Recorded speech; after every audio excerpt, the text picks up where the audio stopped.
Viewers, welcome to my channel. आज हम C James Jensen के बुक आपके अवचेतन मन की शक्ति से आगे का 10 चैप्टर पढ़ने जा रहे हैं। निजी शक्ति को अर्जित करना।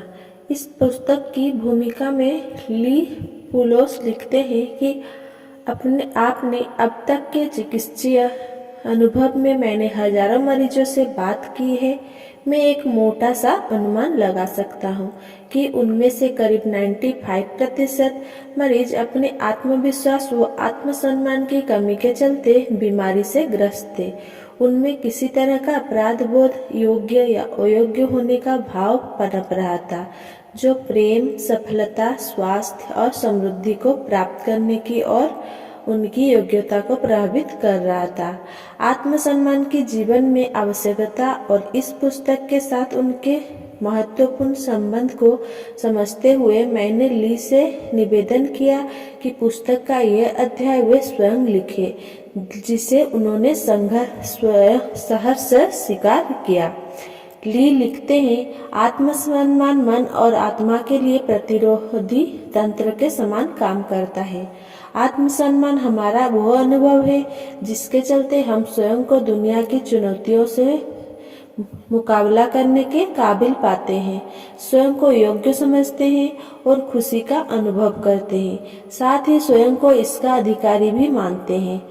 जिन लोगों में आत्मसम्मान की भावना अधिक होती है, वे इस बात को समझते हैं कि वे अपने जीवन का काम कर रहे हैं। वास्तविक आत्मसम्मान वो होता है जब लोग उसे तब भी धारण करते हैं जब उनके जीवन में कुछ सही नहीं हो रहा होता है।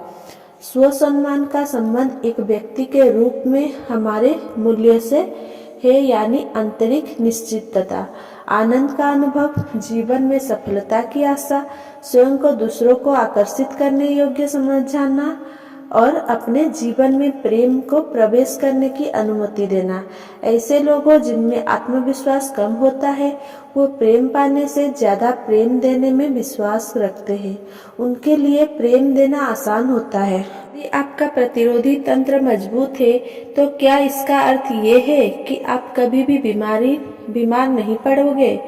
नहीं, बिल्कुल नहीं। इसका अर्थ ये नहीं है, मगर आपके बीमार पड़ने की संभावनाएं अन्य व्यक्तियों की तुलना में कम हो जाएगी और बीमारी का लपेट में से बाहर आना आपके लिए आसान होगा। बीमारी के चपेट से बाहर आना आपके लिए आसान होगा। इसी तरह से आत्मविश्वास के बढ़े चढ़े होने का यह अर्थ हरगिज नहीं है कि आप अभी दुखी, निराश या अतिरेकी नहीं होंगे। इसका अर्थ ये है कि आप में और औरों के मुकाबले मानसिक आघातों को सहने की शक्ति अधिक है और यही आत्मविश्वास से भरपूर रहने का लाभ है। यदि आपके सामने कोई लक्ष्य है तो आप दृढ़ निश्चय के साथ उस लक्ष्य को प्राप्त करने में जुटे रहेंगे।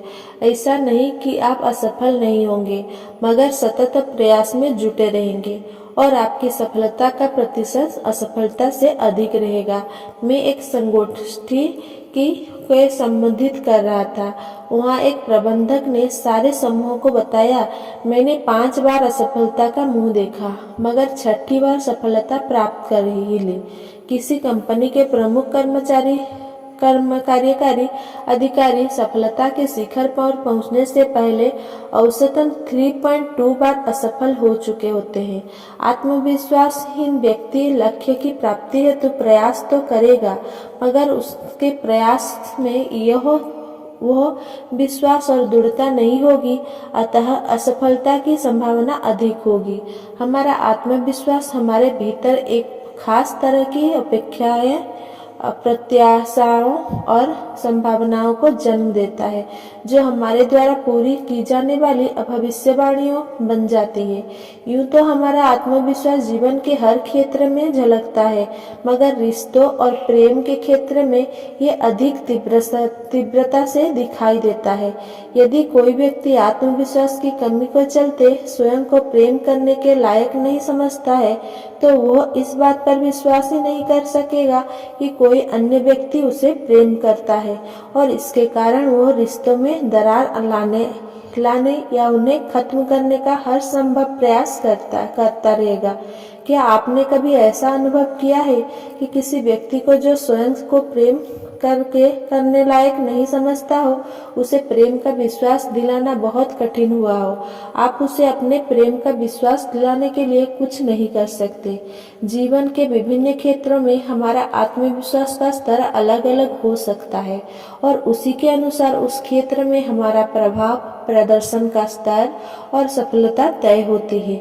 उदाहरण के लिए, यदि एक मैनेजर के रूप में संवाद करते समय आपका आत्मविश्वास बहुत बढ़ा चढ़ा होगा, तो आपका प्रदर्शन और प्रभावशीलता इसे के अनुसार तय होगा।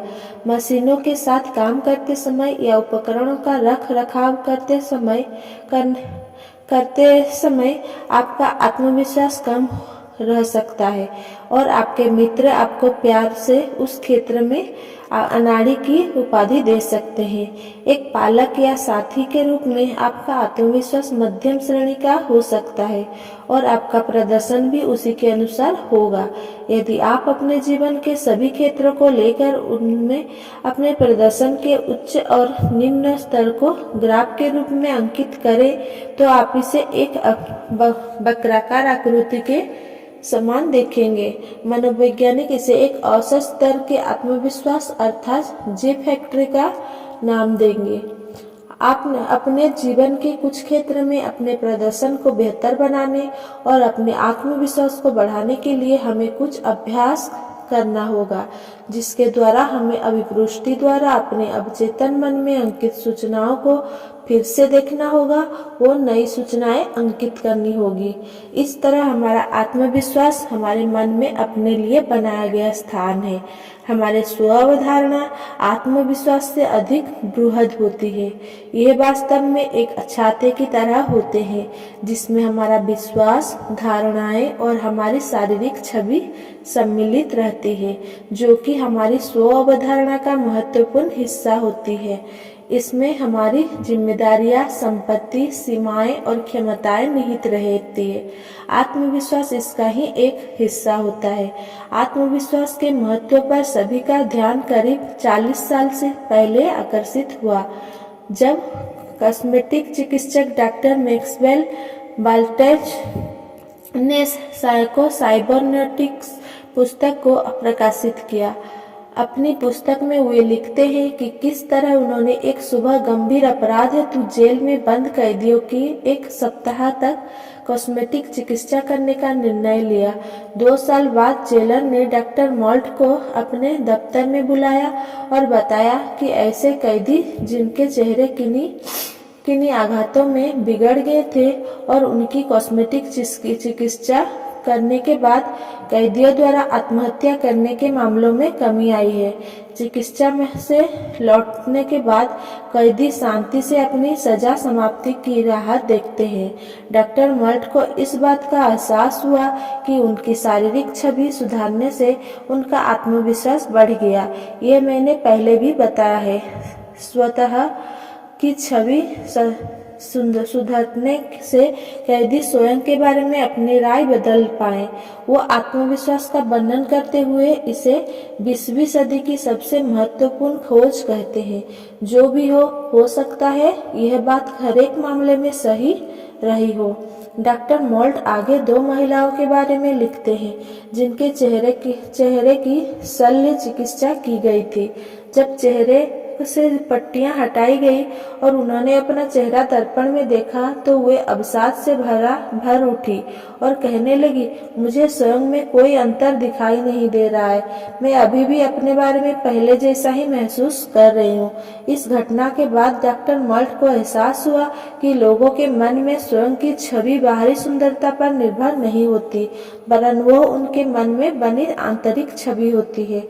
इन पंक्तियों से मुझे एलिजाबेथ टेलर का एक साक्षात्कार याद आ रहा है, जिसमें वे अपने बारे में बहुत स्पष्ट राय रखते हुए खुद को एक स्थूल, नाटी और भयानक दिखने वाली महिला कह रही थी।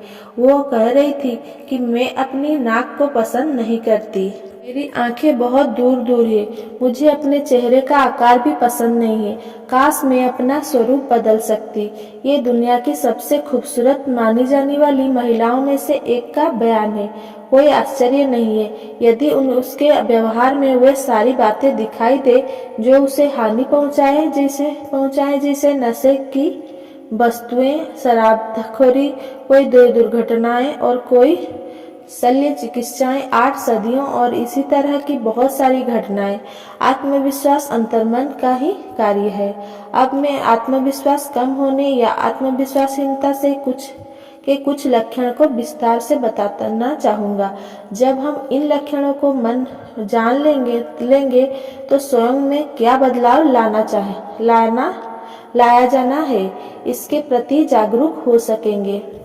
हम में से सभी में ऐसे कुछ लक्षण होते हैं जिनके साथ हम जीवन के जहाज को खेते चलते हैं। यहाँ यह अवसर है कि उन लक्षणों को पहचाना जाए और उन्हें बदलने की पहल की जाए। पहला लक्षण है स्वयं को हालात का शिकार समझना। ऐसे लोगों का स्वयं पर बिल्कुल विश्वास नहीं होता। वे अपने लिए बहुत दुखी होते हैं और उन्हें हमेशा ऐसा लगता है कि जीवन के हर पड़ाव पर उन्होंने गलतियां ही की है। उन्हें हमेशा ऐसा लगता है कि उनकी कोई प्रशंसा नहीं करता, उन्हें कोई समझता नहीं है, उनके साथ हमेशा अन्याय हुआ है। वे स्वयं को किसी बात के लिए जिम्मेदार मानना नहीं चाहते। वे यह चाहेंगे कि आप उनके लिए हर काम करें। ऐसे लोग हमेशा अपराध बोध से भरे रहते हैं और उससे बाहर निकलने के लिए किसी न किसी का सहारा तलाशते हैं और इसके लिए वे हर तरह की कदम भिड़ा सकते हैं। इतना सब करने के बाद भी वो अपने अपराध बोध से बाहर नहीं आ पाते, सफल नहीं हो पाते और इसके लिए वे हमेशा अपने करीबी लोगों को या अपनी परिस्थितियों को ही दोषी ठहराते हैं। ये लोग अपने भूतकाल को बदलने की बात करते रहते हैं और उसी में शक्ति का अनुभव करते हैं। जैसे यदि मैंने किसी और घर में जन्म लिया होता, यदि मेरे पिता के पास अधिक धन होता। केवल दूसरों पर दोषारोपण जो कि ताकत का कमजोर प्रदर्शन है। यही एक ताकत उनके पास होती है और वे इसे दूसरे पर आरोपित करते रहते हैं। यहाँ एक दूसरे पहलू पर भी विचार करें। अक्सर लोगों को लगता है कि आत्मविश्वासहीनता का भाव उन लोगों में प्रमुखता से पाया जाता है जो अपने जीवन में बहुत निचली पायदान पर ही रह गए हैं, आगे नहीं बढ़ पाए हैं। मगर ऐसा नहीं है। 2 साल पहले मेरे केबिन में एक महिला में रोगी आई जिसने चमड़े के कपड़े पहने थे, गले में शाल पहने थे, मेरे केबिन में गले में जंजीर पहनी थी और उसके चेहरे पर गुस्से और नीचता के भाव थे। जब मैंने उसका इतिहास जानना चाहा तो उसने बताया कि वहाँ एक रखेल है, वो एक रखेल है। ये सुनते ही मेरा दिमाग चक्कर खा गया। वो बताती गई कि लोग उसे इस बात के लिए नौकरी पर रखते हैं कि वो उन्हें अपमानित करे, उनसे गाली गलौज करे। मैं हतप्रभ था। क्या ऐसे भी लोग हैं जो स्वयं को अपमानित करने के लिए किसी महिला को नौकरी पर रखे? उसने मुझे विश्वास दिलाया कि उसका काम किसी तरह अनैतिक संबंधों पर आधारित नहीं है। उसका अपने ग्राहकों से किसी तरह का यौन संबंध नहीं है। मैं आश्चर्यचकित था कि ऐसे भी लोग हैं जो स्वयं को अपमानित करवाने के लिए धन देते हैं। उसने बताया कि उसका एक ग्राहक सुप्रीम कोर्ट का न्यायाधीश है, 2 सफल व्यापारी है और एक प्रसिद्ध वकील है। इस बात ने मुझे गहरा धक्का पहुंचाया। उस महिला ने आगे बताया कि उसके ग्राहक इम्पोस्टर सिंड्रोम मनोरोग से पीड़ित थे, जिसके कारण अपने व्यवसाय में प्रसिद्ध और ऊंचाई हासिल करने के बाद भी वे स्वयं को उससे जुड़ा हुआ नहीं महसूस करते।